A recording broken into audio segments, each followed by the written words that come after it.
இவரு பேரு ஹரி. தென்னிந்தியாவிலேயே மூல சம்பந்தமான மிகப்பெரிய டாக்டர் இவரு.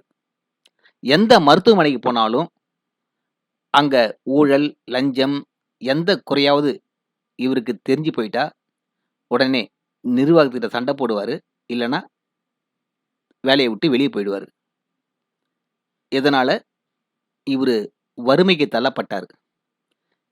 இப்ப இருக்கிற வீட்டுக்கு வாடகை குடுக்க முடியாம, ஒரு எளிமையான வீட்ட பார்த்து வாடகைக்கு போயிட்டாரு. தற்சமயம் மதுரையில ஒரு பெரிய மருத்துவமனையில வேலைக்கு சேர்ந்தாரு. அங்க இருக்கிற நிர்வாகத்துல என்ன குறையாச்சோன்னு தெரியல. இவர அடிச்சு, மண்டையெல்லாம் உடைச்சு, கை கால உடைச்சு தூக்கி போட்டாங்க. 1 மாசம் பெட்ல இருந்து டிஸ்சார்ஜ் ஆயி வீட்டுக்கு போறாரு.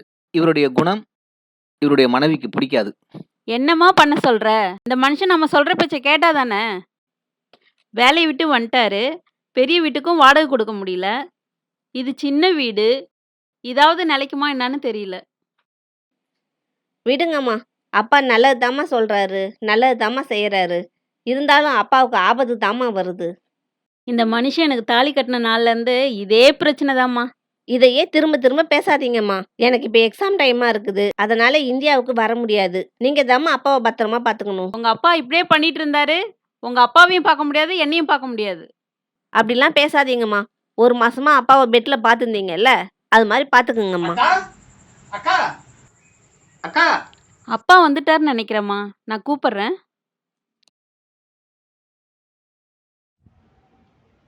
பார்த்து சார், பார்த்து பார்த்து சார், பார்த்து பார்த்து பார்த்து வாங்க சார், பார்த்து பார்த்து சார், பார்த்து மெல்லமா மெல்லமா பார்த்து வாங்க சார், பார்த்து வாங்க சார், மெல்லமா பார்த்து வாங்க சார், பார்த்து சார், மெல்லமா பார்த்து பார்த்து சார், மெதுவா வாங்க. மெல்லமா சார், பார்த்து பார்த்து சார், தூக்கிட்டுமா சார் நானு? சரி சார், சரி. ஒன்றும் இல்லை. எனக்கு கை காலை தான் உடைச்சானுங்க, தலையை தான் உடைச்சானுங்க. என் நம்பிக்கை உடைக்கல. விட்டுருங்கப்பா, நான் நடந்தே போய்க்கிறேன். பார்த்து சார், பார்த்து சார், பார்த்து பார்த்து மெல்லமா மெல்லமாடி எடுத்து சார், பார்த்து எடுத்து வைங்க. பார்த்துப்பா பார்த்து. மெதுவா கூட்டிட்டு வாங்க. பார்த்து சார், மெல்லமா வைங்க, மெல்லமா வைங்க, மெல்லமா வைங்க. அவ்வளோதான், அவ்வளோதான் சார், அவ்வளோதான் சார், அவ்வளோதான் சார்.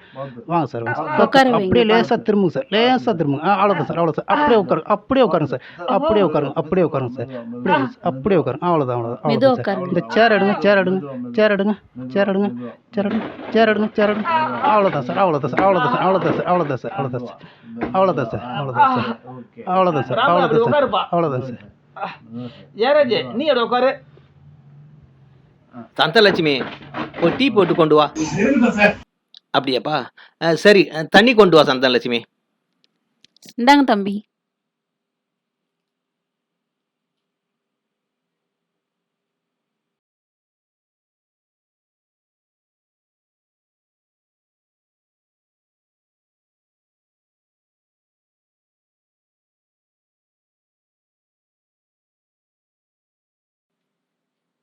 ஏன்பா, நீங்க 2 பேருமே டாக்டர் தானே? அவர் ஹாஸ்பிட்டலா மாறிட்டு இருக்காரு. நீங்க ஏதாவது புத்திமதி சொல்ல மாட்டீங்களா? அக்கா, எது நடந்தாலும் நாங்கள் கண்டுக்க மாட்டோம். ஆனால் சார் சும்மா எடுக்க மாட்டேங்கிறாரு. நியாயம் தர்மம் பார்த்து தான் சார் வேலை செய்வாங்க. அதுக்கு தான் இப்படி வாங்கிட்டு வந்திருக்காங்க. ஏன்பா, நான் இருக்கக்குள்ளே அவருக்கு ஏதாவது புத்திமதி சொல்லுங்களாம்ப்பா. சந்தலட்சுமி, அவங்கள ஏன் சிரமப்படுத்துற? போய் சமையல பாரு, போ, சாப்பிட்டு போவாங்க. வேணாம் சார், எனக்கு கொஞ்சம் வேலை இருக்குது. சார், எனக்கும் ஒரு ஆப்ரேஷன் இருக்குது சார். நானும் கிளம்புறேன் சார். சரிப்பா, பத்திரமா போயிட்டு வாங்க. வண்டியெல்லாம் லாக் பண்ணி வச்சப்பா? பண்ணிச்சுண்ணா.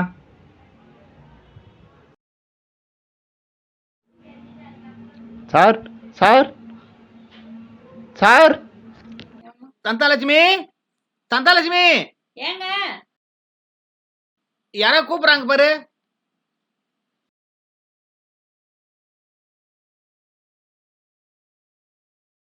யாருப்பா நீங்க? மேடம், நாங்கள் S N Hariraman film director, YouTube சேனல்லேருந்து வரோம் மேம். சரி, அதுக்கே இங்க வந்தீங்க? நாங்கள் ஹரி டாக்டர் பேட்டி எடுக்க வந்திருக்கோம். பேட்டி எடுக்க வந்திருக்கீங்களா? பேட்டியாவது கோட்டியாவது முதல்ல கிளம்புங்க இங்கேருந்து. மேடம், நான் டாக்டர்கிட்ட அப்பாயின்மெண்ட் வாங்கிட்டு தான் வந்திருக்கோம். உங்க அப்பாயின்மெண்ட்லாம் இங்க செல்லாது. ஏற்கனவே அவர் சும்மா வாயில பேசுனதுக்கே கை காலை உடைச்சு மண்டையை உடைச்சு அனுப்பி வச்சிருக்காங்க. இன்னும் யூடியூப்ல போட்டீங்கன்னு வச்சுங்க, எங்க குடும்பத்தையே காலி பண்ணிடுவாங்க. முதல்ல இங்கேருந்து கிளம்புங்க. சந்தாலட்சுமி, கோவப்படாத. நான் தான் அவங்கள வர சொன்னேன். உயிருக்கு பயந்துங்கன்னு எதுவும் பேசாம இருந்தா பிறந்ததுக்கு அர்த்தம் இல்லாம போயிடும். வாழறதுக்கு அர்த்தம் இல்லைன்னா பரவாயில்ல, வாழறதுக்கு உயிர் முக்கியம்ல. வேணாம். பயந்து வாழற உயிர் எனக்கு வேணாம். என் பொண்ணுட்ட நான் அனுமதி வாங்கிட்டேன். அவங்கள உள்ள விடு. நீ உள்ள போடி. அப்பாவும் பொண்ணும் ஏதாவது பண்ணிட்டு போங்க. ஆனா இந்த போட்டோக்காரங்களுக்கு டீ போடு, காபி போடுன்னு சொன்னீங்க. அப்புறம் எனக்கு பயங்கரமா கோவம் வந்துடும். பேட்டியில தேவையில்லாம பேசுனீங்க, நானே உங்களை இன்னொரு கலையும் உடைச்சிடுவேன். தம்பி கேமரா ரெடி பண்ணிக்கோ.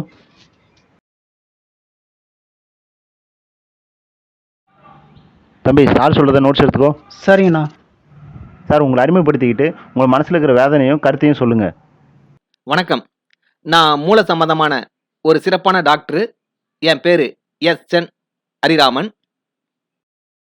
இங்க நான் என்னுடைய பெருமையை சொல்ல வரல. அதே சமயம் என்னை யாரு எங்க அடிச்சாங்க அதையும் நான் சொல்ல விரும்பல. என்னுடைய ஆதங்கம், துடிப்பு எல்லாமே இந்த மக்கள் மேல தான் இருக்குது. சார் கொஞ்சம் எல்லாத்துக்கும் புரியும்படி கொஞ்சம் தெளிவாக சொல்லுங்கள் சார் ப்ளீஸ். தென்னிந்தியாவிலே மூல சம்பந்தமான ஒரு சிறப்பான டாக்டர் நான் தான். இதை எல்லா மருத்துவரும் சொல்றாங்க. அதே சமயம் காசுப்படாம உண்மையா உழைக்கிற டாக்டர்னு தெரியும். ஓகே சார், இது எல்லாத்துக்கும் தெரிஞ்சதான். கடைசியாக எந்த ஹாஸ்பிட்டலில் வேலை செஞ்சீங்க? சார் அங்கே என்ன சார் பிரச்சனை நடந்தது? தம்பி, நான் கடைசியா மதுரையில் உள்ள ஒரு பெரிய மருத்துவமனையில் வேலை செஞ்சேன். சார் அந்த மருத்துவமனை பேர் கொஞ்சம் சொல்கிறீங்களா சார்? நான் அந்த பேரை சொல்ல விரும்பல. சார் அவங்க தான் உங்களை அடித்து கொலை செய்ய பார்த்தாங்களா சார்? சார் என்ன சார் நீங்களே ஒரு கதையை சோடிக்கிறீங்க? என்னை அடிச்சதுக்கும் மருத்துவமனைக்கும் எந்த சம்மந்தமே இல்லை. நான் மருத்துவமனையில் வேலை செய்யும்போது ஒரே கிராமத்துல இருந்து 5 பேர் ஒரே சமயத்தில் அட்மிட் ஆனாங்க. அதில் 2 பொண்ணுங்க, 3 ஆணுங்க. அதில் 12 வயசு பையனும் இருந்தான். எல்லாருக்கும் ஒரே மாதிரியான பாதிப்பு. சம்மந்தம் இல்லாமல் பேசுகிறாங்க. எனக்கு உறுதியாயிடுச்சு இவங்களுக்கு மனநிலை பாதிக்கப்பட்டு இருக்குதுன்னு. அதில் 2 பேர் ரொம்ப சீரியஸாக இருந்தாங்க. நோயாளிங்க தலையில் இருந்த நரம்பு எல்லாமே ஒரே மாதிரியாக பாதிக்கப்பட்டு இருந்தது. அதெல்லாம் என்னன்னு பார்க்கும்போது அது இயற்கையாக நடந்ததா தெரியல. எல்லாருக்கும் அதில் செயற்கைத்தன்மை இருந்தது. சந்தேகப்பட்டு அவங்க அப்பா அம்மா வர வச்சு பேசி பார்த்தேன். 10 வருஷத்துக்கு முன்னால் அவங்களுக்கு என்னென்ன நடந்ததுன்னு கேட்டேன். அப்போதான் நான் ஒரு உண்மையை அங்கே தெரிஞ்சுக்கிட்டேன். என்ன சார் அது? நோயாளிங்க 5 பேருக்கும் 2 வருஷத்துக்கு முன்னால் சாமிக்கு நேர்த்தி கடன் என்ற பேரில் அவங்க தலையில் தேங்காயை உடைச்சிருக்காங்க. அது என்ன சார் அது? தலையில் தேங்காய் உடைக்கிறது சாதாரண விஷயம் தானே, அது எப்படி மூளை போய் பாதிக்கும்? நான் மூல சம்பந்தமான டாக்டர். எனக்கு கடவுள் நம்பிக்கை ரொம்ப அதிகமாக இருக்குது. அந்த கடவுள் தான் எனக்கு இப்படிப்பட்ட மருத்துவ சக்தியை கொடுத்துருக்காரு. அந்த கடவுள் பேரை சொல்லி பல பேர் நிறைய தப்பு பண்ணுறாங்க. இதெல்லாம் தெரிஞ்ச நான் எப்படி அவங்கள விட முடியும்? ஒரு கோயிலில் 90 பேர் தலையில் தேங்காய் உடைச்சிருக்காங்க. தேங்காய் உடைக்கும் போது பல பேருக்கு மண்டை உடைஞ்சி ரத்தம் வந்துருக்குது. சில பேர் மயக்காட்சி விழுந்துட்டாங்க. சில பேர் சாவர ரேஞ்சுக்கே போயிட்டாங்களாம். ஐயோ என்ன சார் பயமுறுத்துறீங்க? டீ எடுத்துக்கோங்க. சார் ஃப்ரேமில் டீ வருது சார். ஏய், அறிவு இருக்கா உனக்கு? டேக் தானே போயின்னு இருக்கு. நீங்க டீ எடுத்துக்கோங்கப்பா. சாரிப்பா, அவர் அப்படிதான். டென்ஷன் பண்ண வேண்டிய. கொஞ்சோண்டு எடுத்துக்கோங்க. போ சாந்தலட்சுமி.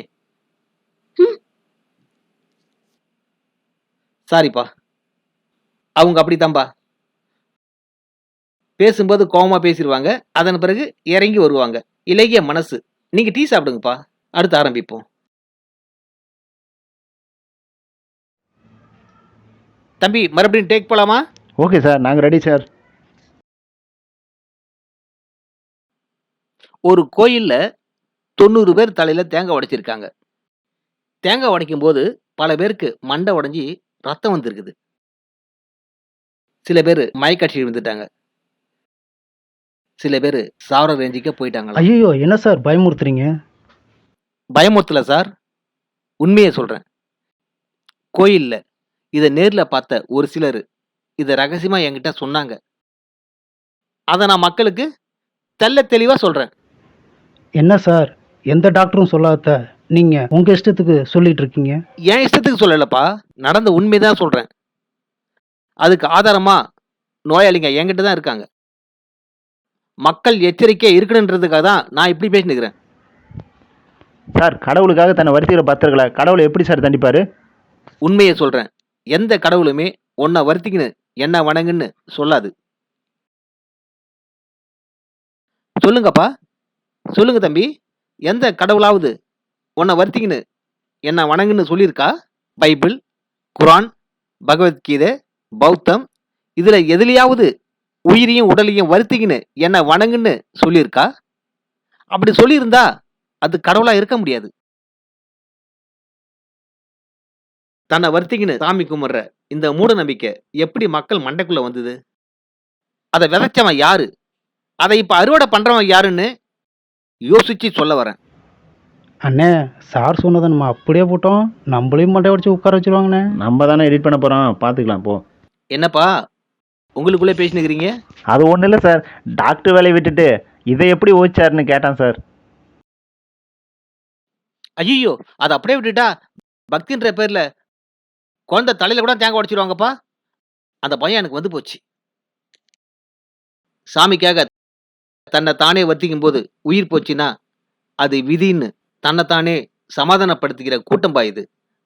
அதனால தான்பா இந்த விஷயத்துல தனி கவனம் செலுத்துறேன். நான் பார்த்த நோயாளியில 30 வயசுல ஒரு பொண்ணு. அவங்க பேரு ஜோதி. கல்யாணம் ஆகல அவங்களுக்கு. அவங்க திடீர்னு இறந்துட்டாங்க. அவங்க இறந்து ஒரு வாரம் சென்று நான் அவங்க வீட்டுக்கு போனேன். மனசுக்குள்ள ஒரு சின்ன பயம் இருந்தாலும் ஒரு நல்ல செய்தியை மக்கள் தெரிஞ்சுக்கணுன்ற எண்ணத்துல உறுதியா போய் ஆகணும்னு நினைச்சேன்.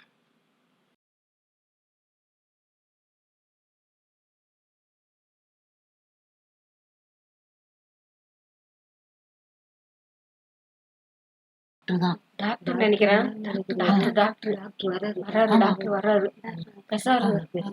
டாக்டர் டாக்டர் என் பொண்ணை விட்டுட்டீங்களே டாக்டர். நம்மள போல நம்பி இருந்தனே அந்த பழா போன எவன் கேட்டான்னு கொடுத்துட்டீங்களே டாக்டர். நான் என்ன பண்ணுவேன் டாக்டர்? எனக்கு யார் இருக்கிறாங்க?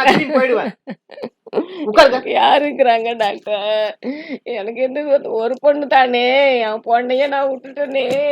பொத்தி பொத்தி வளர்த்தேனே, கொத்தா புடுங்கி போனானே.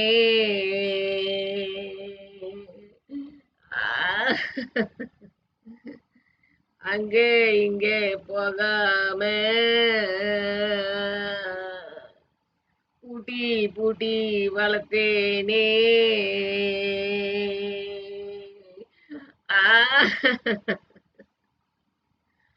பாழா போன தெய்வத்துக்கு கண்ணு தான் இல்லையே.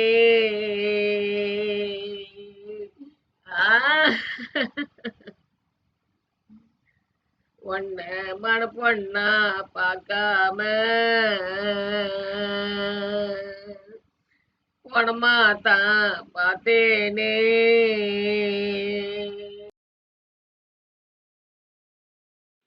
டாக்டர் டாக்டர் என் பொண்ணை பார்த்தீங்களா டாக்டர்? என் பொண்ணை பார்த்தீங்களா? என் பொண்ணை பார்த்தீங்களா? நான் உங்களை தானே டாக்டர் நம்பினேன். என் பொண்ணுக்கு 30 வயசு தானே டாக்டர் ஆகுது. டாக்டர் என் பொண்ணை விட்டுட்டீங்களே டாக்டர். என் பொண்ணை விட்டுட்டீங்களே டாக்டர். மலை போல நம்பி இருந்தாலே டாக்டர், அநியாயமா கொன்னுட்டீங்களே டாக்டர். அந்த பொண்ணை நான் கொல்லலாமா? இது போல அநியாயமா பழி போடாதீங்க. அந்த பொண்ணை கொன்னதே இந்த அம்மா தான். ஏமா, உங்க பொண்ணு தலையில ஏற்கனவே தேங்காய் உடைச்சிருக்கீங்களா? இல்லை சார், இதுதான் சார் முதல் தடவை. நினைச்சேன். இதெல்லாம் மூடத்தனமா? இப்படிலாம் செய்யக்கூடாது. டாக்டர் என் பொண்ணு கல்யாணம் வேணாம் வேணாம்னு சொன்னா டாக்டர். ஒரு அம்மாவா இருந்து நான் எப்படி டாக்டர் விட முடியும்? அக்கம் பக்கத்துலாம் சொன்னாங்க, சாமிக்கு பெறாத்திக்கு நீ தலையில தேங்காய் உடைச்சா என் பொண்ணு கல்யாணத்துக்கு ஒத்துக்குவான்னு சொன்னாங்க டாக்டர். அதனால தான் டாக்டர் தலையில தேங்காய் உடைக்க வச்சேன். அதனால தான் டாக்டர் தலையில தேங்காய் உடைக்க வச்சேன். அழாதீங்கம்மா, அழாதீங்கம்மா. அம்மா அழாதீங்க. ஏம்மா, உங்க பொண்ணு தலையில தேங்காய் உடைச்சிங்களே, அதன் பிறகு கல்யாணத்துக்கு ஒத்துக்கிட்டாங்களா? எங்க டாக்டர் ஒத்துக்குனா? அந்த கடவுளுக்கே கண்ணு இல்லையே, என் பொண்ணை கொண்டு போயிட்டானே. ஐயோ கடவுளே! நான் என்ன பண்ணுவேன்? என் பொண்ணை விட்டுட்டனே, நான் என்ன பண்ணுவேன்? இங்க பாருங்கம்மா, நீங்களாம் சாமி கிட்ட வேண்டிக்கிறதா இருந்தா 100 மரக்கன்று நடுறேன், அந்த 100 மரக்கண்ணையும் வளர்த்து மரமாக்குறான்னு வேண்டிக்குங்க. உலகத்துல உள்ள எல்லா உயிர் ஜீவனையும் ஒரே உயிர்னு நினைச்சுக்குங்க, தான் உயிர்னு நினைச்சு பழகுங்க. இப்படிலாம் வேண்டி பாருங்க நீங்க. உலகத்துல உள்ள எல்லா கடவுளுக்கும் இதுதான் பிடிக்கும், இதைத்தான் சாமிங்க விரும்பும். அம்மா இங்க பாருங்கம்மா, உங்க எல்லாருக்கிட்டையும் ஒரு முக்கியமான செய்தி சொல்லத்தான் நான் இங்க வந்துக்கிறேன், கேட்டுங்க. ஒரு மூல சம்பந்தமான டாக்டர் நான் சொல்றேன், எல்லாருடைய மண்டை ஓடும் ஒரே மாதிரியா இருக்கிறது இல்ல. சில பேருக்கு மென்மையா இருக்கும், ஒரு சிலருக்கு கடினமா இருக்கும். உங்க பொண்ணு தலை மென்மையா இருந்திருக்கு, இது தெரியாம எப்படி மண்டையில தேங்காய் உடைக்க ஒத்துக்கிட்டீங்க? தலையில தேங்காய் உடச்சி தான் என் பொண்ணு செத்துட்டுன்னு சொல்றீங்களா? உறுதியா சொல்றேன், தலையில தேங்காய் உடச்சினாலதான் உங்க பொண்ணு செத்துது. அம்மா இங்க பாருங்க, ஐயா இங்க பாருங்க, இவங்க பொண்ணு தலையில தேங்காய் உடச்சினாலதான் இவங்க பொண்ணு செத்துது. அவ தலையில தேங்காய் உடச்சி 2 வருஷம் ஆகுதுங்க டாக்டர். 2 வருஷம் இல்ல, 5 வருஷம் ஆனா கூட மூளை பாதிக்கும். இது அப்ப தெரியாது, நரம்புல அடிபட்டு கொஞ்சம் கொஞ்சமா அது வீரியமாயி அதனுடைய செயலை காமிக்கும். அப்போ நம்ம தலையில தேங்காய் உடைச்சோமே, அதை மறந்து போயிருப்போம். தலையில தேங்காய் உடைக்கும் போது தலைக்குள்ள இருக்கிற நரம்பு சின்ன அளவுல பாதிக்கப்பட்டு போயிடும். அது படிப்படியா வலுவிழந்து பெரிய அளவுல பாதிப்பு உண்டாகிடும். அந்த பாதிப்பு மனநோயை உண்டாக்கிடும். ஸோ பைத்தியமா நம்மளை ஆக்கிடும். அந்த சமயத்துல மூளை பாதிச்சு சாகர ரேஞ்சுக்கு போயிடுவோம். அப்படிதான் இந்த பொண்ணோட உயிர் போச்சு. என் பொண்ணை நானே கொண்டுட்டனே. என் பொண்ணு வேணாம் வேணான்னு சொன்னாலே, நான் கேப்பார் பேச்சை கேட்டு என் பொண்ணு தலையில தேங்காய் உடைச்சி நானே என் பொண்ணை கொண்டுட்டனே. அந்த கோயில் பூசாரி சொன்னானே, உன் பொண்ணு தலையில தேங்காய் உடைச்சா அந்த பொண்ணு கல்யாணத்துக்கு ஒத்துக்குன்னு சொன்னானே, அதனால தானே நான் தலையில தேங்காய் உடைச்சேன். அழாதீங்கம்மா, என் பொண்ணை அழாதீங்க. பறி கொடுத்துட்டனே. நீங்க எப்படி ஆனாலும் உங்க பொண்ணு திரும்ப வரப்போறது இல்ல. என் பேச்சை கேட்டு நிறுத்துங்க அம்மா. இந்த அம்மா அழற மாதிரி இனி இந்த உலகத்துல எந்த அம்மாவும் அழக்கூடாது. இதுதான் மனித தன்மை, புரிஞ்சுக்குங்க. இன்னும் இந்த ஊர்ல எத்தனை பேரு இது போல பாதிக்கப்பட்டுக்கிறாங்கன்னு தெரியல. அதுவும் போக போகத்தான் தெரியும். இதெல்லாம் சொல்லிட்டு போகலான்னு தான் நான் இங்க வந்தேன். இனிமேலாவது தலையில தேங்காய் உடைச்சிக்கிறது, கன்னத்துல அலகு குத்திக்கிறது, முதுகுல அலகு குத்திக்கின்னு டிராக்டர்ல தலைகீழ தொங்கின்னு வருது, இதெல்லாம் நிறுத்திக்கங்க. இதையெல்லாம் விஞ்ஞானம் படிச்சவன் செய்ய மாட்டான், பாமர மக்கள் நீங்க தான் செய்யறீங்க. இதெல்லாம் தவறுன்னு ஒரு மருத்துவரா நான் சொல்றேன். இதையெல்லாம் கொஞ்சம் கொஞ்சமா குறைச்சிக்கிட்டு மொத்தமா நிறுத்த சொல்லி அரசுக்கு கோரிக்கை மனு ஒன்று கொடுக்க போறேன். கோயிலுக்கு போங்க, கூழ் ஊத்துங்க, ஆடுங்க, பாடுங்க, ஆனந்தமா இருங்க. இது எல்லா சாமிக்கும் பிடிக்கும்.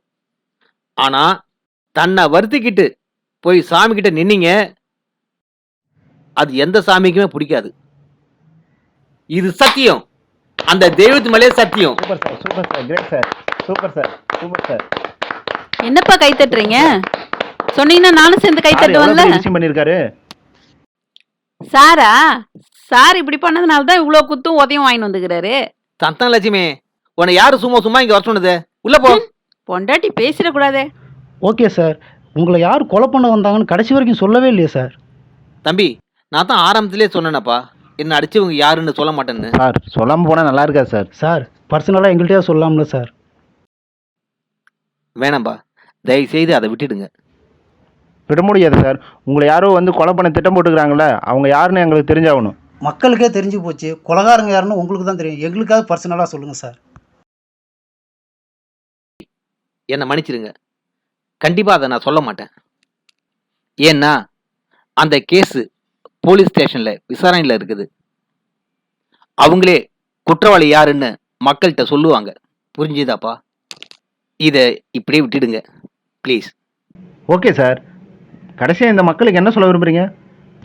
உருவத்தால், மொழியால் கடவுள் வேற வேறையாக இருந்தாலும் மக்களுடைய பார்வையில் கடவுள் எல்லாம் ஒன்று தான். இந்த கடவுள் எல்லாமே பூமியில் இருக்கிற உயிருங்களை நரபலியோ அல்லது துன்பப்படுத்தியோ காணிக்கையா கேட்க மாட்டாங்க. கடவுளை கும்பிட்ற நேரத்தை குறைச்சிக்கிங்க, உழைக்கிற நேரத்தை அதிகப்படுத்திக்கிங்க. இப்படி செஞ்சீங்கன்னா கடவுள் உங்கள் மனசில் நிலையாக குடியிருப்பார். இதுவரைக்கும் இந்த படத்தை பார்த்த அனைவருக்கும் நன்றியையும் வாழ்த்துக்களையும் தெரிவித்துக் கொள்கிறேன். இந்த படத்தின் இயக்குனரை தங்களுக்கு அறிமுகப்படுத்துகிறேன். இந்த குறும்படத்தை இயக்குனது தம்பி சாமிநாதன். இவரு முதல்ல இந்த படத்தை இயக்குகிறாரு. என்னுடைய சிஷினா இருந்தாரு, இப்ப இந்த படத்தை இயக்கிறாரு. இவரு நல்ல ஒவ்வொன்று வளர்ந்து வரணும்னு அவர் உங்களுடைய ஆதரவு எதிர்பார்க்கிறாரு. நீங்க தான் அவருக்கு தொடர்ந்து ஆதரவு கொடுக்கணும். இவங்க ஒவ்வொன்று வளர்ந்து வரணும். புது இயக்குனர் வரிசையில நம்பர் 1 வளர்ந்து வரணும். நன்றி, வாழ்த்துக்கள்.